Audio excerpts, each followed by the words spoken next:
Welcome everyone, welcome to JRS Mantra. I am Rajneesh. आज हम लोग एक अच्छा और इम्पॉर्टेंट क्वेश्चन देखने जा रहे हैं रेट एनालिसिस का। कुछ स्टूडेंट कमेंट किए थे वीडियो लेक्चर में कि सर प्लास्टर का रेट एनालिसिस करवा दीजिए। तो बिल्कुल हम लोग प्लास्टर का रेट एनालिसिस देख रहे हैं। Rate analysis for plaster 12 mm thick in CM 1:3। Sir CM का मतलब होता है सीमेंट मोर्टार। सीमेंट मोर्टार यानी जो मोर्टार मसाला बना हुआ है सीमेंट मोर्टार, वो सीमेंट से बना हुआ है, ठीक है। और इसका रेशियो है 1:3। अच्छा, इसका मतलब क्या है कि 1:3 का मतलब क्या है कि अगर एक सीमेंट मोर्टार हम लोग प्रिपेयर करते हैं तो जिसमें एक बकेट सीमेंट लगा है और तीन डब्बा इक्वल अमाउंट में सैंड है, ठीक है। इस तरह से सैंड, तो टोटल कितना हो रहा है? 1 2 3 4, टोटल 4 पार्ट बन रहा है जिसमें एक है सीमेंट, बाकी सारा सैंड है और इसको मिक्स करके मोर्टार बनाया जा रहा है। तो इसमें सीमेंट का भागीदारी कितना है, कितना ये पार्टिसिपेट कर रहा है? तो एक पार्टिसिपेशन है, एक पार्ट है out of what 4 part, total 4 में से एक पार्ट है। आप लोग एग्जाम दिए होंगे तो मान लो आपको 50 नंबर आता है, कितने में? 100 नंबर में। तो ये टोटल मार्क्स है ना, ये टोटल मार्क्स बोलता है कि टोटल मार्क्स कितने का था? टोटल मार्क्स 100 नंबर का था। And what you have got, आपने क्या पाया है? तो 50 मार्क्स। तो जो होगा पर्टिकुलर पर्सन का या स्टूडेंट का ये पार्टिसिपेशन बता रहा है 50/100 मतलब 50 आया है टोटल 100 में। तो यहां पे हम लोग भाग की बात करते हैं। 3 पार्ट सैंड और 1 पार्ट सीमेंट है, टोटल 4 पार्ट बच रहा है। तो सीमेंट कितना है? तो 1/4। टोटल कितना पार्ट है सर? 4। और सैंड कितना है? 1 2 3, 3 टाइम्स, 3 गुना ज्यादा है। तो ये सैंड को रिप्रेजेंट करेगा और ये सीमेंट को रिप्रेजेंट करेगा। बिल्कुल उसी तरह से अगर 1:6 दिया हुआ रहे तो इसका मीनिंग ये निकलता है कि एक डब्बा सीमेंट है और यहां पे 6 पार्ट, कितना पार्ट है बाबू? 6 पार्ट है। वो आपको दिया गया है 3 और 3 6 सैंड, 1 2 3 4 5 और 6, टोटल कितना है? 7। सबको अगर आप जोड़ोगे 6 + 1 7, टोटल पार्ट 7 है जिसमें सीमेंट कितना है? 1 भाग और सैंड कितना है सर? 6 भाग। 6 है 7 में से। तो ऐसे आप लिखोगे सैंड को और सीमेंट को, इस तरह से रिप्रेजेंट करोगे। तो उम्मीद है कि यहां पे आपको रिप्रेजेंटेशन समझ में आया होगा। अब हम लोग आगे चलते हैं। क्या यहां पे क्वांटिटी सीमेंट का, सैंड का या मोर्टार का कहीं पे दिया हुआ है क्या थिकनेस गिवन है क्या? नहीं सर, ना तो क्वांटिटी यानी एरिया दिया हुआ है, ना ही थिकनेस दिया हुआ है। हम लोग प्लास्टर जो करते हैं वॉल पे वो डेकोरेटिव होता है या प्रोटेक्शन के लिए होता है। वाटर से ये प्रोटेक्ट करता है वॉल को, ब्रिक वॉल को, ठीक है। तो प्लास्टर का जो मेजरमेंट है वो मीटर स्क्वायर में करते हैं। किस में मेजरमेंट करते हैं बाबू? मीटर स्क्वायर में। और यहाँ पे थिकनेस दिया हुआ है। चलो सही है, एक चीज तो गिवन है थिकनेस। अगर थिकनेस नहीं गिवन होगा तो आप क्वेश्चन में 12 mm ही मानोगे, ठीक है। तो सबसे पहले आपको क्या करना है कि एरिया ले लेना है। प्लास्टर का एरिया अपने मन से एज्यूम करोगे और एज्यूम कर लोगे 100 metre square. Sir 100 metre square ही क्यों? देखो 100 मीटर स्क्वायर करने से लगभग जो क्वांटिटी है वो 1 मीटर क्यूब के आसपास आ जाता है, ठीक है। 1.2 अभी बता रहे हैं, आगे आने वाले टाइम में मतलब जैसे ही बताएंगे आगे समझ में आ जाएगा। तो हम लोग मान लेते हैं कि जो प्लास्टर करना है वो दीवार के 100 मीटर स्क्वायर पे करना है। यानी कोई ब्रिक का दीवार होगा वो 10 मीटर लंबा होगा और 10 मीटर ऊंचा होगा, तो इसका 100 मीटर स्क्वायर एरिया हो गया। इसी एरिया पे आपको प्लास्टर करना है जिसका थिकनेस है वो 12 mm है। तो प्लास्टर का एरिया 100 मीटर स्क्वायर माने हैं और थिकनेस 12 mm है। तो क्या एरिया और थिकनेस को मल्टीप्लाई करके जो प्लास्टर का थिकनेस होगा बाबू वो आप नहीं निकाल पाओगे?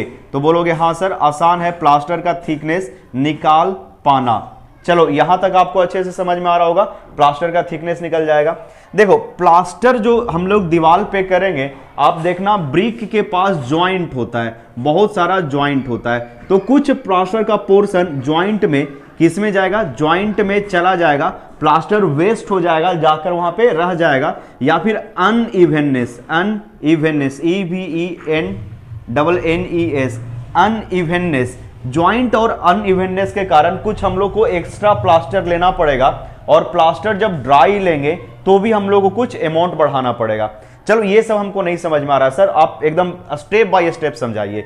तो हम ये बोल रहे हैं कि बस ये चीज समझो कि दीवार में ज्वाइंट होता है और वॉल में, दीवार में अनइवननेस होता है, तो उसको फिल करने के लिए हम लोगों को एक्स्ट्रा मोर्टार का रिक्वायरमेंट होगा।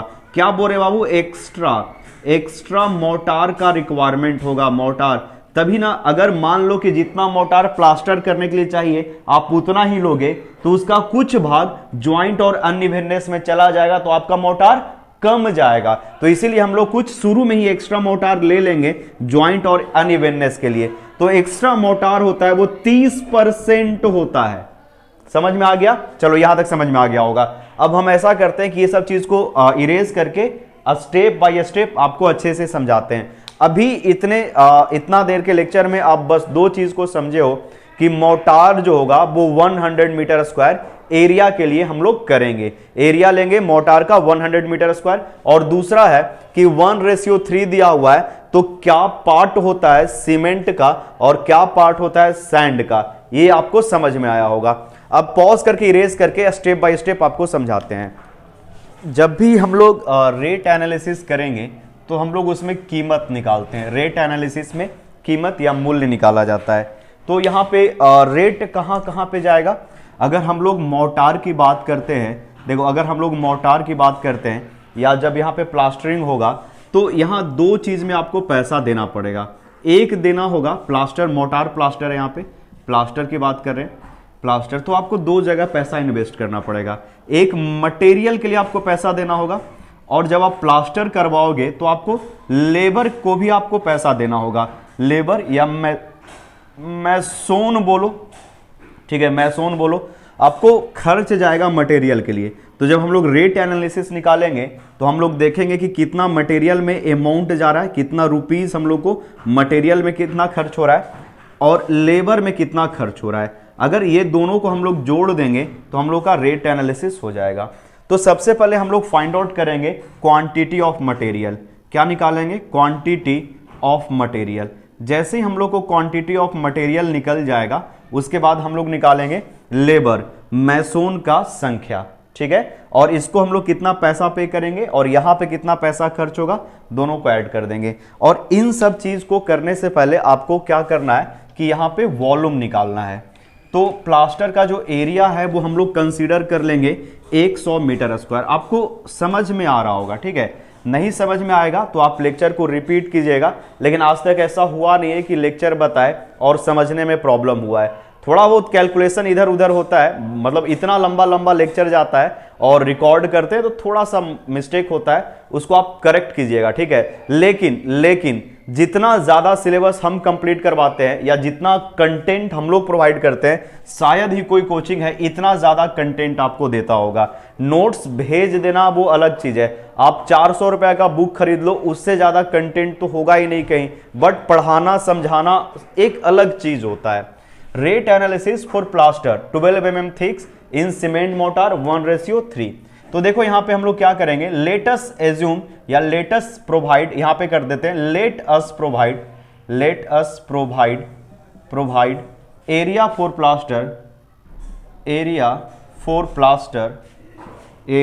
Plaster equal to 100 metre square. Plaster का एरिया होगा वो 100 मीटर स्क्वायर होगा। थिकनेस ऑफ प्लास्टर कितना दिया हुआ है? थिकनेस ऑफ प्लास्टर कितना है बाबू? यहां पे अगर आप अच्छे से देखते हो thickness of plaster, then it is 12 mm, 12 mm thickness है इसका, ठीक है, थिकनेस ऑफ प्लास्टर। तो बता सकते हो वॉल्यूम कितना होगा? What is going to be volume of plaster? Volume of plaster होगा, यहां से एरिया और थिकनेस को हम लोग मल्टीप्लाई कर देंगे।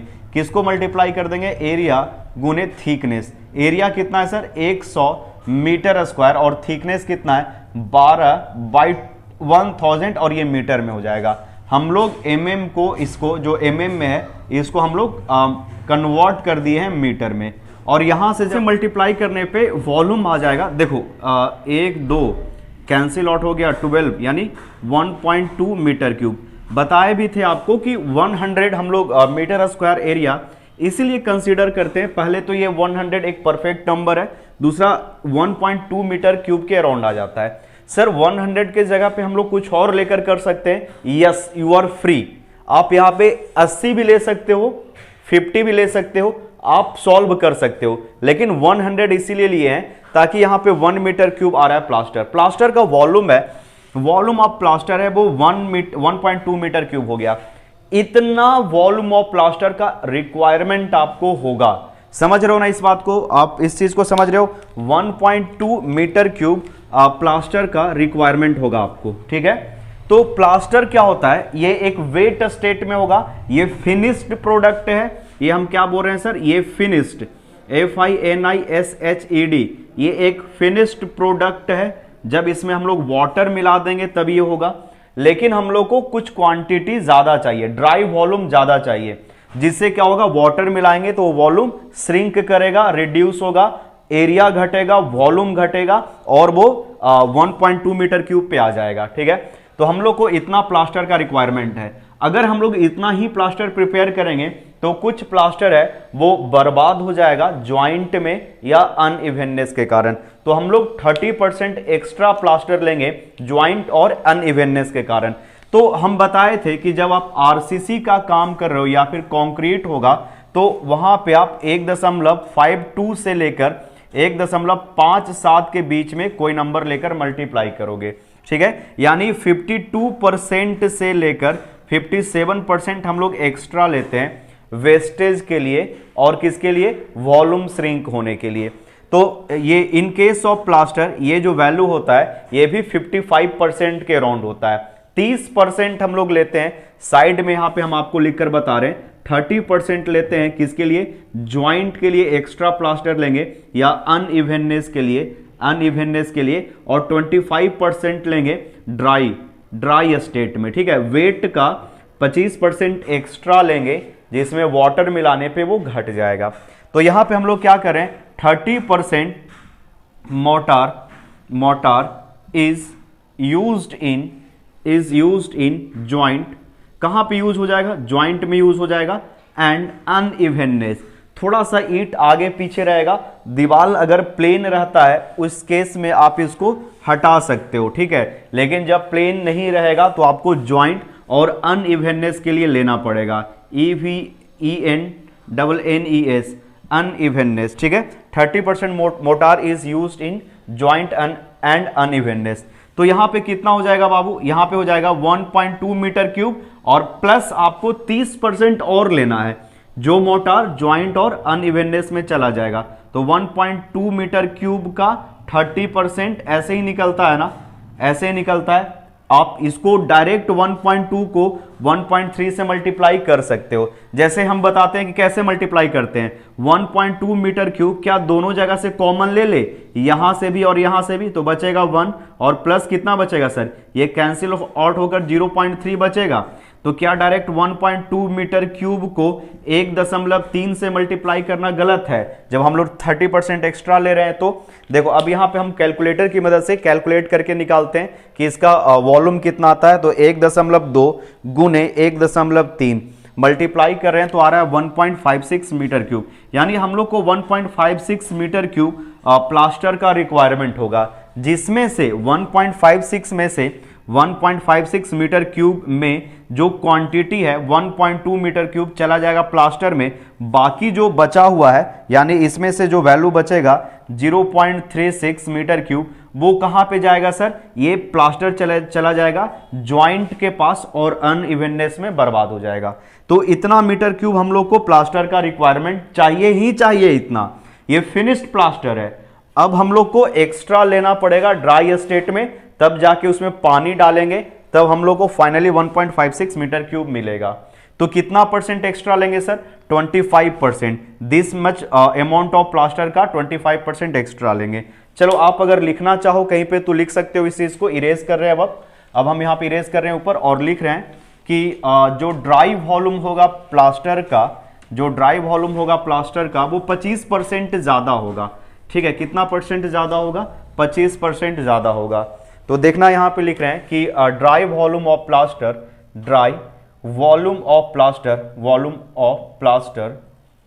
प्लास्टर इक्वल टू कितना हो रहा है 25% एक्स्ट्रा, यानी 1.25 into wet volume of plaster.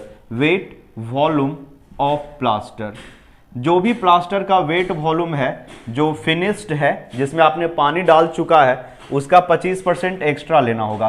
कितना परसेंट ले रहे हैं यहाँ पे साइड में लिख देते हैं 25%।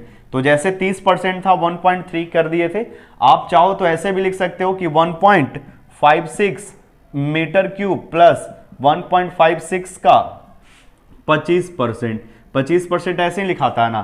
तो फाइनली आपको सेम चीज ही मिल जाएगा, वैल्यू सेम आएगा। यानी कहने का मतलब है 1.56 आपने कॉमन ले लिया तो यहाँ पे 1 बचेगा, यहाँ पे 0.25 तो 1.25 बचेगा और मीटर क्यूब 25% एक्स्ट्रा ले लिए। तो यही बता रहा है 1.25 और wet volume of plaster same चीज है। तो 1.56 को जब हम लोग मल्टीप्लाई करेंगे तो ये वैल्यू जो है वो आ जाता है अप्रोक्सीमेट 2 के बराबर। ठीक है, अप्रोक्सीमेट ये 2 के बराबर आता है, यानी 1.95 मीटर क्यूब। यानी हम लोग को ड्राई स्टेट में 1.95 मीटर क्यूब चाहिए आपको प्लास्टर। ड्राई स्टेट में 1.95 मीटर क्यूब में क्या क्या मिला होगा सर? 1.95 मीटर क्यूब में कुछ अमाउंट होगा आपका मिला हुआ सीमेंट का और कुछ अमाउंट मिला होगा सैंड का, और इसमें फाइनली फिर हम लोग वाटर मिला देंगे। सीमेंट और सैंड का मिक्सर है और जो प्रिपेयर्ड हुआ है 1.95 मीटर क्यूब। उम्मीद है यहां तक आपको चीजें समझ में आ रही होगी। ठीक है, तो आप इसको पॉज करके नोट करो, इरेज करके आगे हम डिटेल में बताते हैं कि कैसे इससे सीमेंट का क्वांटिटी और कैसे इससे सैंड का क्वांटिटी को अलग करें। यहां तक आपको समझ में आ रहा होगा। इरेज करके अब आगे बता रहे हैं। अब यहां पे हम लोग आ जाते हैं, चीजों को पहले समझ लेते हैं। देखो 1.95 मीटर क्यूब जो मोटार है ड्राई स्टेट में, अच्छे से समझना जो आपको हम समझा रहे हैं। 1.95 मीटर क्यूब है वो ड्राई स्टेट में है। किसमें बाबू? ड्राई स्टेट में है। जैसे ही इसमें आप वाटर ऐड करोगे, जैसे ही आपने इसमें वाटर डाला, ये रिड्यूस हो जाएगा। ये मोटार है वो रिड्यूस होकर हो जाएगा 1.56 मीटर क्यूब। ठीक है, ये रिड्यूस होकर हो जाएगा और ये कैसा रहेगा? वेट स्टेट में रहेगा। ये वेट स्टेट में होगा, वेट स्टेट में होगा। ठीक है, STAT वेट स्टेट में 1.56 मीटर क्यूब। अब इसमें से 1.2 मीटर क्यूब है वो चला जाएगा प्लास्टर में, और बाकी का बचा हुआ 0.36 मीटर क्यूब है वो हो जाएगा अनइवननेस और जॉइंट में चला जाएगा। ठीक है, ये हो जाएगा हम लोग का प्लास्टर में जो रिक्वायरमेंट था वो मिल जाएगा। 0.36 है वो जॉइंट और अनइवननेस में चला जाएगा। तो 1.56 चाहिए था, पूरा का पूरा एकदम मसाला जो देखे हो ना मिलाया हुआ रहता पानी के साथ, तो 1.56 चाहिए मसाला पानी में मिलाया हुआ। तो ड्राई में 1.95 लेना पड़ेगा। ठीक है, तो 30% हम लोग लिए थे एक्स्ट्रा, जितना रिक्वायरमेंट था 30%, और 25% हम लोग एक्स्ट्रा लिए थे, 25% एक्स्ट्रा लिए थे ड्राई में जाने के लिए। चलो यहां तक आपको सारा कुछ समझ में आ गया होगा। और एक चीज समझना, यहां पे अगर इरेज कर दे हम तो इस चीज को आप समझो कि 1.95 मीटर क्यूब जो मोटार है उसमें क्या क्या होगा सर? सीमेंट होगा और सैंड होगा। अब उसी का हम लोग यहाँ पे वैल्यू निकालने जा रहे हैं। तो देखो 1.95 मीटर क्यूब है, ये टोटल भाग है। ये टोटल भाग का 1/, ध्यान से समझना, 1/4 भाग होगा सीमेंट। ठीक है, सीमेंट, और इसी का कितना रेशियो था सर? 1:3 था। यानी 1:3 कहने का मतलब है 1 है सीमेंट और 3 है यहाँ पे है सैंड। तो 1/4 भाग होगा वो सीमेंट का होगा और सैंड का 3/4 होगा। ये समझ में आ रहा है? तो एक मीटर क्यूब, या बोल सकते हो कि पूरा भाग का 1/4, तो 1.95 का 1/4 हिस्सा, 1.95 मीटर क्यूब का 1/4 हिस्सा सीमेंट होगा, चौथा भाग सीमेंट होगा, और बाकी जो बचा हुआ है 3/4 ये हो जाएगा सैंड। ठीक है, तो यहां पे हम लोग लिख देते हैं कि वॉल्यूम ऑफ सीमेंट, जो वॉल्यूम ऑफ सीमेंट होने जा रहा है वो कितना होगा? टोटल भाग का 1/4 हिस्सा, 1/4 हिस्सा 1/4 इंटू 1.95 मीटर क्यूब, ये वॉल्यूम आपको निकल जाएगा सीमेंट का।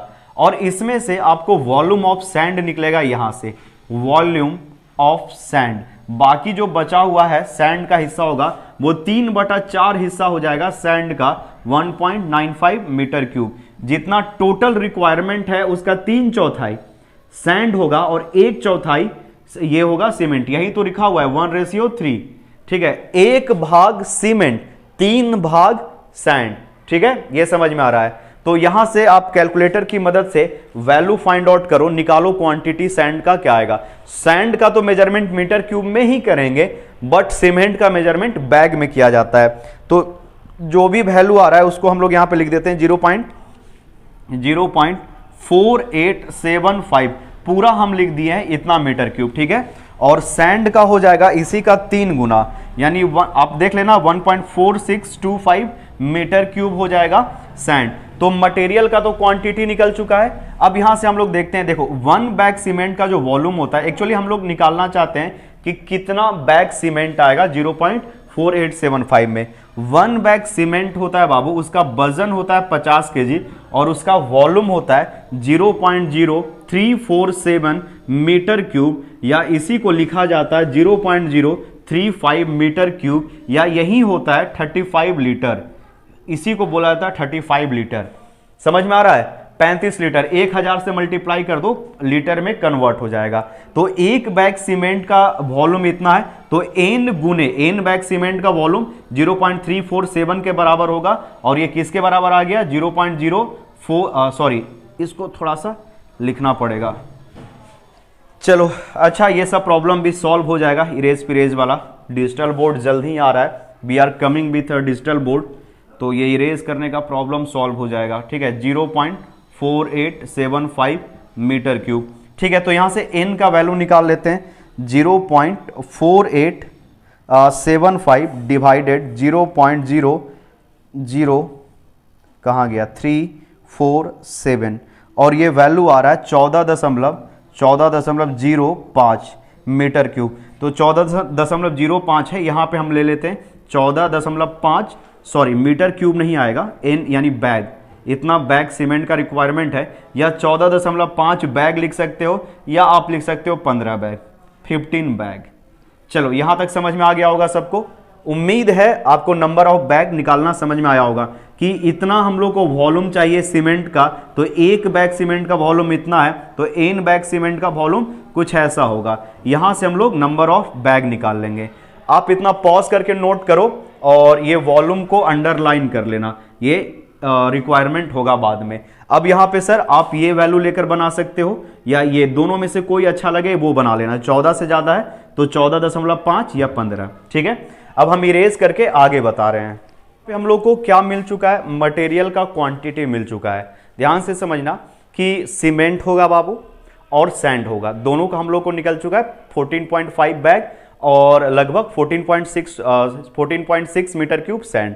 अब देखो इसमें वाटर का आप कॉस्ट ऐड मत करना, जो एस्टिमेटेड अमाउंट होता है उसका 1.5% हम लोग वाटर कॉस्ट तो लेते ही हैं, तो यहाँ पे वाटर का कुछ भी आपको निकालने की जरूरत नहीं है। अब यहाँ पे आपको 2 चीज पे फोकस करना है, एक लेबर पे और दूसरा आपको फोकस करना है मटेरियल पे। तो सबसे पहले यहाँ पे हम एक टेबल बना देते हैं कि material, cost of material, material का नाम, मटेरियल का क्वांटिटी, कौन सा मटेरियल है, डिस्क्रिप्शन, मटेरियल का क्वांटिटी, रेट, और फाइनली टोटल अमाउंट। उसके बाद हम लोग लेबर देखेंगे। लेबर के लिए बहुत सारा स्टूडेंट को प्रॉब्लम होता है, यहां पे हम थंब रूल बता रहे हैं लेबर के लिए, पर्टिकुलरली लेबर के लिए हम 5 मिनट का समय लेके आपको समझा देते हैं कि कैसे आप लेबर का संख्या है वो निकालोगे। देखो काम क्या हो सकता है सर काम हो सकता है प्लास्टर का, आप प्लास्टर वर्क करवा सकते हो, या आप ब्रिक वर्क करवा सकते हो, ब्रिक वर्क होगा सर।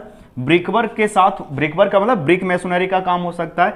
सबके लिए लेबर आपको कैसे डिसाइड करना है इसके बारे में बता रहे हैं। इसके बाद प्लेन सीमेंट कंक्रीट का काम हो सकता है, इसके बाद आरसीसी का काम हो सकता है।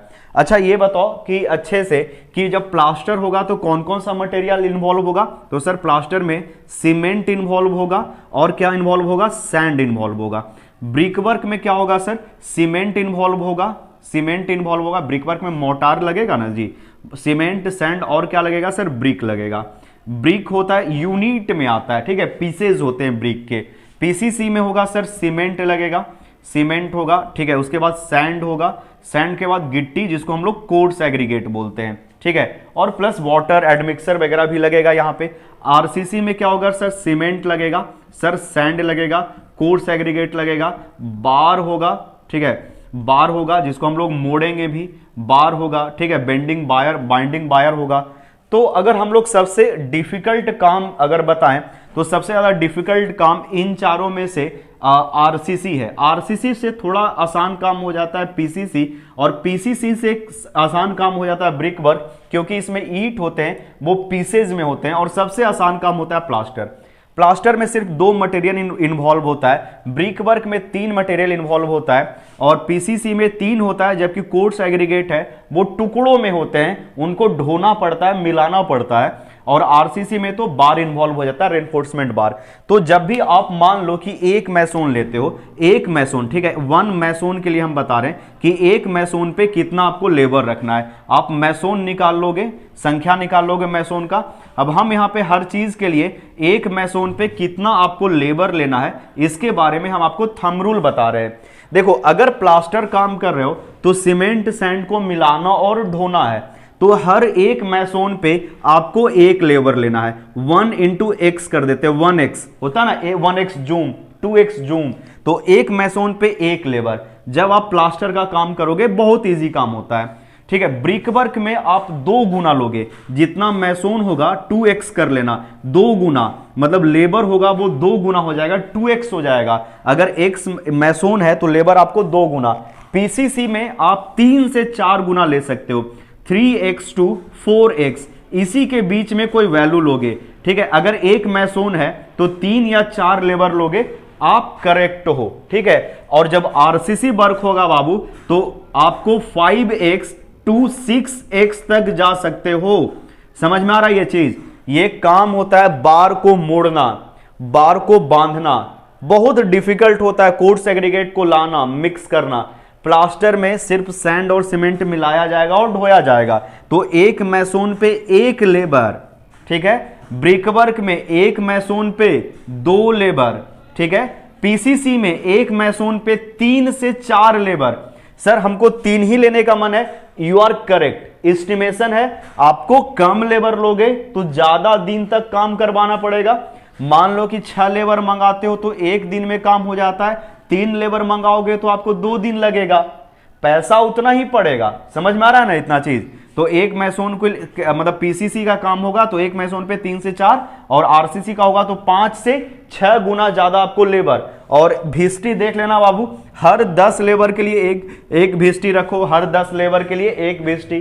तो ऐसा ले लेना, आरसीसी में 2, पीसीसी में 2 भिस्टी, ब्रिक वर्क में और प्लास्टर में एक एक भिस्टी, ठीक है। अब मैसोन में भी, अब मैसोन मिल चुका है 2 3 4, उसी का 4 गुना 5 गुना आप लेबर लोगे। उम्मीद है ये सब चीज आपको समझ में आ रहा होगा। अब हम इरेज करके यहां पे ऊपर मटेरियल, नीचे लेबर का कॉस्ट निकालना सिखा रहे हैं। पॉज करके नोट करो इतना, अगर लिखना चाहो तो, नहीं तो इरेज करके आगे बढ़ रहे हैं। तो कॉस्ट ऑफ मटेरियल, यहां पे कॉस्ट ऑफ मटेरियल देख रहे हैं, कॉस्ट ऑफ मटेरियल।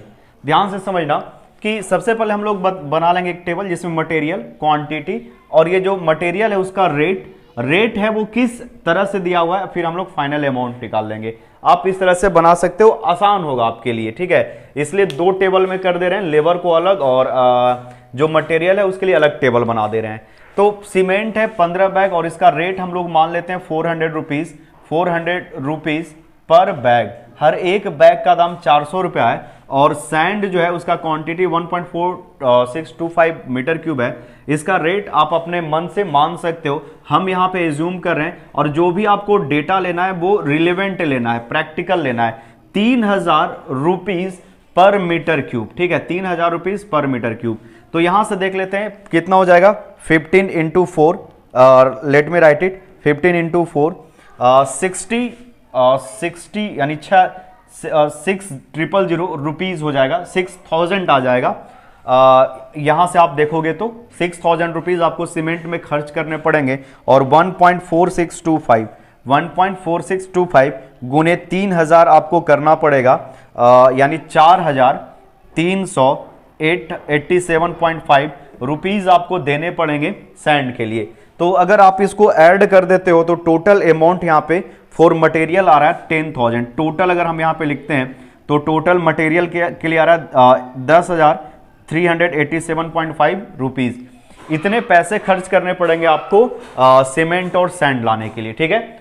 अब यहां तक लिखो, इसके बाद इरेज करके हम लिखवा रहे हैं कॉस्ट ऑफ लेबर, ठीक है, लेबर का कॉस्ट। पहले पॉज करके नोट करो, तो इरेज करके आगे बता रहे हैं। तो अब हम लोग आ जाते हैं कॉस्ट ऑफ लेबर, लेबर का जो कॉस्ट है उसका। तो लेबर का कैटेगरी क्या होगा सर? तो हम लोग लेंगे एक मैसोन, एक मैसोन चूज करेंगे, उसका संख्या निकालेंगे। और क्या होगा सर? लेबर होगा, लेबर होगा। और क्या होगा सर? भिस्टी। इसके अलावा कुछ भी नहीं, बिहार में और कोई यूज नहीं होता है, हेड मैसोन, पेड मैसोन कुछ नहीं होता है। मैसोन मतलब मैसोन, मैसोन, लेबर और भिस्टी। देखो एक मैसोन एक दिन में 8 मीटर क्यूब काम कर देता है, 8 मीटर स्क्वायर प्लास्टर का काम करता है, ठीक है। तो यहाँ पे हम लोग ऐसा करते हैं कि 12 मैसोन के आसपास चूज कर लेते हैं। अगर किसी स्टूडेंट का मन करे 13 मैसोन चूज करने का, तो आप 13 कर लेना, ठीक है। मैसोन और इसकी संख्या या नंबर ऑफ मेन भी कर सकते हो, नंबर ऑफ मेन या नंबर ऑफ पर्सन। तो 12 हम लोग मैसोन चूज कर रहे हैं और काम प्लास्टर का है, तो बोले थे जितना मैसोन होगा उतना ही आप लेबर लोगे। तो 12 लेबर ले लेते हैं, और 12 और 12 24 हो चुका है, इसलिए 2 भिस्टी कर लेते हैं। 10 पे 1 भिस्टी, 20 पे 2 भिस्टी, या जो भी है जैसा भी आपको ठीक लगे। इसमें कोई ज्यादा उतना लोड नहीं है, ठीक है। कभी कभी तो भिस्टी नहीं भी होता है, जो पानी है वहीं पर रहता है, लेबर खुद जाकर पी लेता है, तो भिस्टी का रिक्वायरमेंट भी नहीं है। यहाँ पे एक आप लिख सकते हो, टूल्स का यूज कर सकते हो, स्कैफोल्डिंग। मतलब स्कैफोल्डिंग होता है सपोर्ट करने के लिए, प्लास्टर वगैरह होता है तो एक वर्किंग प्लेटफॉर्म प्रोवाइड करता है। बहुत ज्यादा ऊंचा हाइट नहीं है, 10 मीटर 100 मीटर स्क्वायर कर रहे हैं, इसलिए स्कैफोल्डिंग के बारे में ज्यादा यहाँ पे डिस्कशन नहीं कर सकते हैं। लेकिन अगर यही लार्ज स्केल में होगा तो आप यहाँ पे स्कैफोल्डिंग भी लिखोगे, scaffolding, FOLDING, scaffolding, SCAFF, scaffolding. Sir scaffolding आप क्यों लिख रहे हो? टूल्स लिख दो, टूल्स एंड प्लांट। तो यहाँ पे हम ऐसा कर दे रहे हैं कि प्लास्टर करने के लिए स्कैफोल्डिंग भी लिखना चाहो तो कोई लिख सकते हो, नहीं तो किसी का मन है कि सर टूल्स एंड प्लांट्स लिख दे, स्कैफोल्डिंग ही रहने देते हैं। टूल्स और प्लांट तो बहुत ज्यादा यूज होगा नहीं, मेन यहाँ पे पैसा जाएगा स्कैफोल्डिंग का, SCAFFOLDING। स्कैफोल्डिंग देखो ना, बांस का कुछ सपोर्ट दे देता है, होल करके फिर एक प्लेटफॉर्म बना के वहां पे प्लास्टरिंग वगैरह करता है, ठीक है। तो रेट यहाँ पे मैसोन है उसका हम 600 रुपीज पर डे मान लेते हैं। हाँ 600 रुपीज होगा वो पर डे, यहाँ पे पैसा चार्ज करेगा। जो लेबर होगा वो यहाँ पे हम लिख देते हैं 400 रुपीज, जबकि कुछ इससे ज्यादा भी ले सकता है, पर डे यहाँ पे चार्ज करेगा। बिहार का रेट बता रहे हैं, भिस्टी को हम 300 रुपया दे देते हैं, 2 भिस्टी है 300 रुपीज पर डे ये चार्ज करेगा, ठीक है। तो और स्कैफोल्डिंग के लिए एक लमसम अमाउंट हम लोग ले लेते हैं, यहाँ पे लिख देते हैं लंप, LUMP, लमसम अमाउंट कितना ले लेते हैं यहाँ बाबू? टोटल अमाउंट, लमसम अमाउंट 1000 रुपया हम ले लेते हैं, ठीक है, स्कैफोल्डिंग के लिए। सर कैसे आप ले रहे हो? मन से, अपने मन से, कि इतना काम करने के लिए जो स्कैफोल्डिंग का रिक्वायरमेंट होगा उसमें 1000 रुपया पैसा चला जाएगा, 100 रुपीज चला जाएगा। तो यहाँ पे कितना आ जाएगा? 7200 रुपीज खर्च हो जाएगा। 60 और 12 को 6 और 12 को 12 12 6 72, और यहाँ पे हो जाएगा 4800 रुपीज, ठीक है। और यहाँ पे हो जाएगा 600, तो 600 रुपीज पे करेंगे किसमें? भिस्टी पे। सबको आप जोड़ दो तो कितना हो जाएगा ये देख लेना जोड़कर कितना अमाउंट आता है। टोटल अमाउंट यहाँ पे लिख लो, टोटल अमाउंट जो आ रहा है जोड़कर वो आ रहा है 13,600। आप लोग इसको लिख लेना, 13,600 रुपया आपको इन्वेस्ट करना पड़ेगा मटेरियल में। थोड़ा सा आवाज आ रहा है बाबू, बगल में शादी है इसलिए थोड़ा जोर से बोल रहे हैं ताकि मेरा आवाज यहाँ पे डोमिनेट करे, ठीक है। आप लोग एडजस्ट करना। तो यहाँ पे टोटल पैसा 13,600 रुपया दिया जाएगा मटेरियल के लिए, ठीक है। और इसके बाद जो एक्स्ट्रा अमाउंट पे किया जाएगा वो वाटर पे जाएगा और सुपरविजन चार्ज पे जाएगा। तो हम ऐसा करते हैं कि यहाँ पे लिख देते हैं इरेज करके, आप इतना पॉज करके नोट करो, this is the total amount for the cost of labour. अब मटेरियल का और ये टोटल अमाउंट हम ऐड करके वाटर चार्ज और साथ ही साथ सुपरविजन चार्ज लिख देते हैं, ठीक है। आप इतना पॉज करके नोट करो, इरेज करके आगे बता रहे हैं। देखो ये जो टोटल कॉस्ट आया था मटेरियल और लेबर का वो हम ऐड करके यहाँ पे लिख दिए हैं, this is the cost of labour and material. आपको 1.5% वाटर चार्ज ऐड करना पड़ेगा, ऐड कर लेना, ठीक है। और सुपरविजन चार्ज ऐड करना पड़ेगा 10%, किसका? मटेरियल और लेबर का। तो 10% यहाँ पे हम लोग निकाल चुके हैं। ग्रैंड टोटल आएगा वो 26,746 रुपया आ रहा है। That is all about this estimation. इतना आप कर दोगे तो आपको पूरा 100% मार्क्स मिल जाएगा, ठीक है। चलो तो आज का लेक्चर यहीं पे रहने देते हैं, मिलते हैं नेक्स्ट वीडियो लेक्चर में। Thank you. आप इसको पॉज करके नोट कर लो।